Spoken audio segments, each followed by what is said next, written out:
Posted by u/thrower and non-sec. So, there's this guy, 50-ish M, who works at a different company in the same business building as mine. Whenever a woman happens to be arriving at a doorway at the same time as him, he blocks the doorway by leaning against one side and extending his arm across it.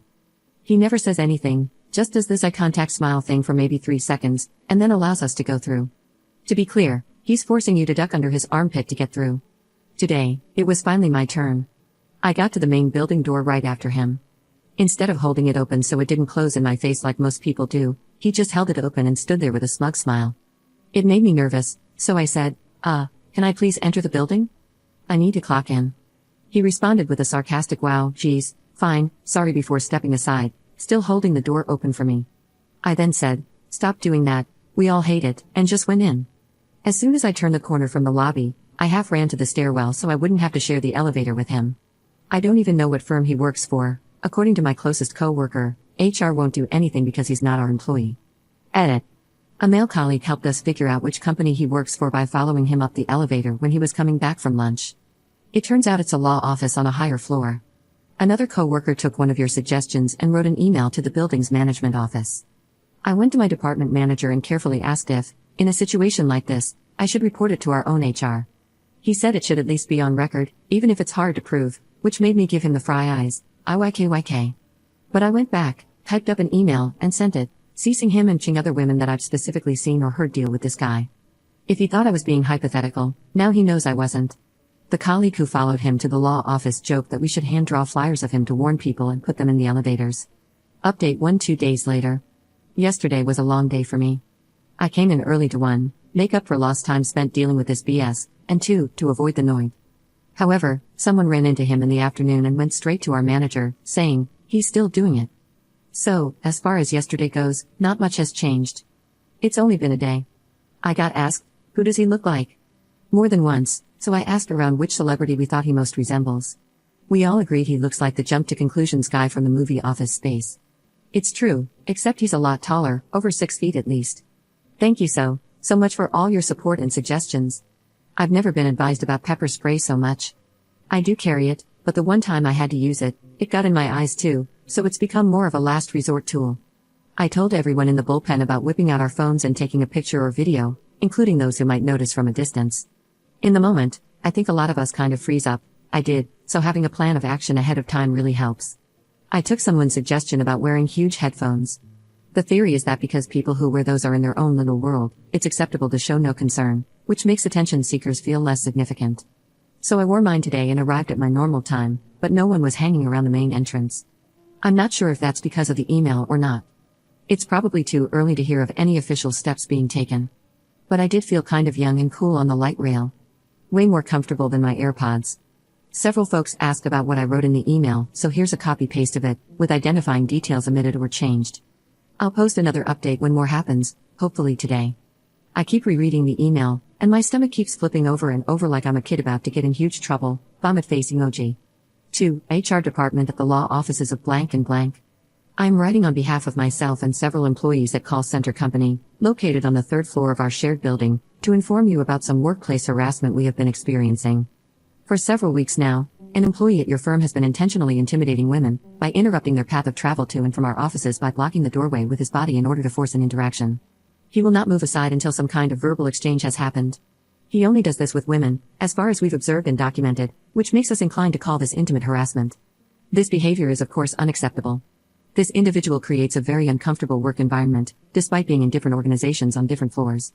He will often be the first interaction of the day, as he seems to linger around the main building lobby and entrance in the mornings. He will also do this with the elevator doors by stalling them from closing or blocking access to the button panel. This has been setting a tone that interferes with having a secure working experience. Many of us have made multiple attempts to address the issue with this person directly, including myself, who told him firmly that we do not like it when he does this. We are requesting that your firm take immediate action to investigate and address this issue. This has already been discussed with our department manager and HR department, and they are looking forward to hearing from yours. I have CC'd them on this email, as well as the XYZ Plaza building manager. It is fair to assume that with 6 different organizations sharing the same building, our employees are not the only ones experiencing this. Please inform us when Call Center Company can expect to see the results of your investigation, and what measures will be taken to ensure that this type of behavior does not happen again in the future.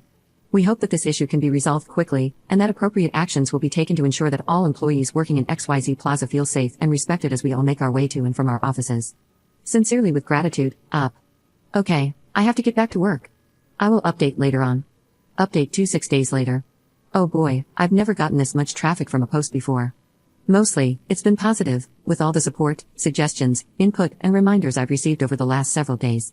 So many comments have helped me turn my anger into power. I've been writing a hi from them and from that email. I've never done anything like that before, and I'm so appreciative of the support and validation that I did the right thing. Here's how the week has been going. Monday, no one saw the Noid, which is what I've been calling him. I arrived 15 minutes early just in case. I was afraid he would confront me, angry because he'd gotten in trouble. But no, the lobby was empty, and I was the first person to arrive at the office that day. Later, when I was in the break room, a colleague who sits in the bullpen near me said, "This is the first time in months I haven't had to deal with him in some way or another." Tuesday, still no Noid sightings. I asked around. I haven't even seen his car in the lot. Did he get fired? It was super busy that day, and I was pretty much glued to my desk, so I didn't have time to meet with my manager or do anything besides shooting him a quick, "Hey, any response?" via Teams before I left for the day. I didn't want to be pushy, but I really wanted to know. Yesterday, Wednesday, mid-morning, a few women, including myself, were asked to meet with HR separately. I learned that the law offices of blank and blank's HR rep emailed a response to my email directly to them and my manager on Monday, without CCing me on it, which made me feel some kind of way, but whatever.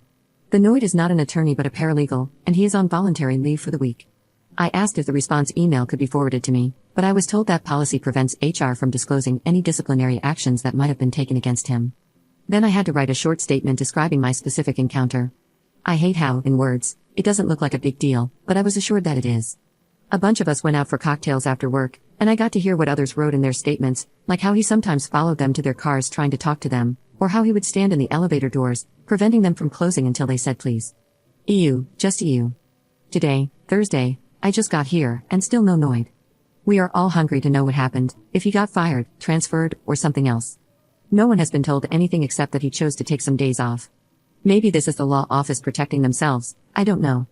The thing I'm most afraid of is if he comes back, will he be hostile or retaliate in some way, and I'll have to be brave again and report it. I wish we had a spy in their office. I'm sorry I don't have more for you. It's kind of anticlimactic, I know. I promise that if I find out what actually happened to him, I will let you all know. Or if he reappears, I'll loop you all in. Edit. I'm getting a frame for that email for my apartment. Up in the comments. We are all hungry to know what happened. I think I mentioned in the original post that another coworker emailed the management at the law office, but she wasn't one of the people who joined us for drinks. I don't know if or when she had her HR meeting. I don't want to ask either, because she's probably just as on edge as I am, and who knows how much worse her encounters were. The fact that she was fed up enough to communicate with them directly is heavy. I've been obsessively ruminating on this, and here are my guesses. 1. Between my email, hers, and our male coworker following him to see where he worked, they must have gotten a pretty good description and identified him, or his identity was verified from the info in the emails. 2. He does this to women in his own office, and someone in HR immediately knew who we were referring to. Maybe he's even been reported before but had plausible deniability. Also insane how I'm learning all these legal terms, lol. I'm seriously considering going back to school and getting a law degree at 50, how insane is that? 3. No one was identified, but maybe a company-wide reminder went out about reporting intimate harassment. At my job, we have to do video trainings on stuff like this every year or so maybe they had a meeting or sent a mass email. 4. This isn't the case, but for a couple of days, I was really worried. What if the Noid was their HR rep, and he was like, "Oh crap," and just noped right out of town?